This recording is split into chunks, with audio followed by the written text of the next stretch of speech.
Dualisme kepemimpinan nasional. Latar belakang. Di awal tahun 1966, kondisi politik bergejolak. Soekarno diprotes keras karena G30S dan perekonomian yang memburuk. Puncaknya, pada 11 Maret tahun 1966, demonstrasi mahasiswa secara besar-besaran terjadi di depan Istana Negara. Demonstrasi ini didukung tentara. Menteri Panglima Angkatan Darat, Letnan Jenderal Soeharto pun meminta agar Soekarno memberikan surat perintah untuk mengatasi konflik apabila diberi kepercayaan. Maka, pada 11 Maret tahun 1966 sore, di Istana Bogor, Soekarno menandatangani surat perintah untuk mengatasi keadaan. Surat itu dikenal sebagai Supersemar. Isinya, Soekarno memerintahkan Soeharto untuk 1. Mengambil segala tindakan yang dianggap perlu untuk terjaminnya keamanan dan ketenangan serta kestabilan jalannya pemerintahan dan jalannya revolusi, serta menjamin keselamatan pribadi dan kewibawaan pimpinan Presiden dan Panglima tertinggi pemimpin besar revolusi mandataris MPRS demi untuk keutuhan bangsa dan negara Republik Indonesia, dan melaksanakan dengan pasti segala ajaran pemimpin besar revolusi. 2. Mengadakan koordinasi pelaksanaan perintah dengan panglima-panglima angkatan lain dengan sebaik-baiknya. 3. Supaya melaporkan segala sesuatu yang bersangkut paut dalam tugas dan tanggung jawabnya seperti tersebut di atas. Soeharto memimpin pemerintahan. Supersemar bertujuan mengatasi situasi saat itu.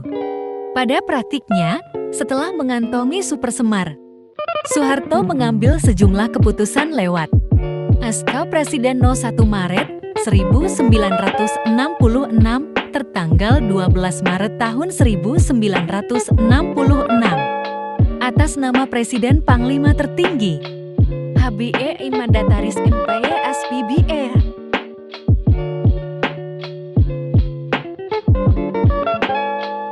Keputusan tersebut yakni 1. Pembubaran PKI beserta ormasnya dan menyatakannya sebagai partai terlarang.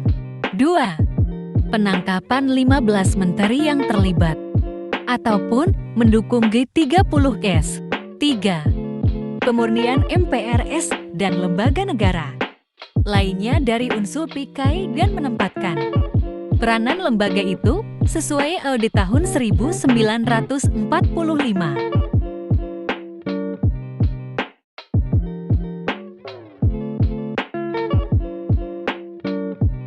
Orde Baru Soekarno yang diasingkan tak bisa berbuat banyak. Sementara Soeharto mendapat kekuasaan yang semakin besar. Ada yang setuju dengan Soeharto untuk membubarkan, namun ada juga yang masih setia kepada Soekarno. Soekarno terdesak memasuki pertengahan tahun 1966.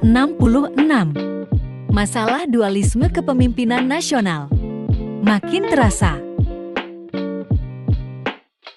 Soekarno tidak lagi bisa mencabut Supersemar ketika MPRS memutuskannya sebagai TAP MPRS nomor 9 tahun 1966 pada 21 Juni tahun 1966.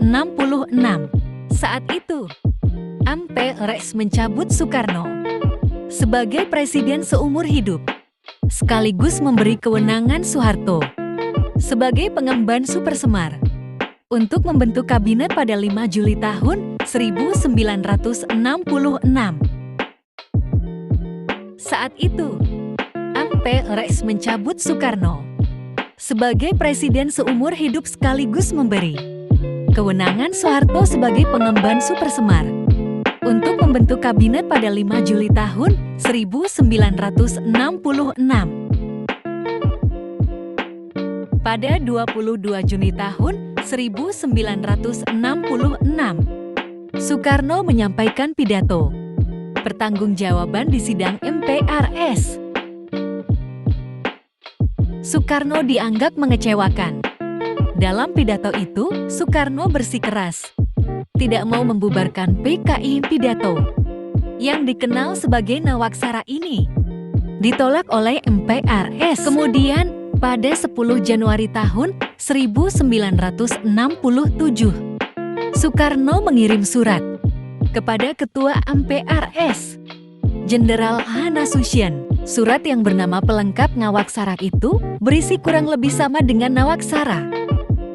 Soekarno kembali menyampaikan beberapa alasan terjadinya peristiwa G30S atau yang disebutnya dengan Gesto Gerakan 1 Oktober pada 7 Februari tahun 1967.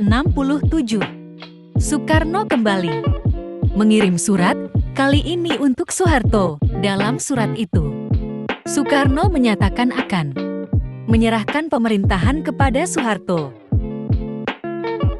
Penyerahan kekuasaan itu terjadi pada 22 Februari tahun 1967.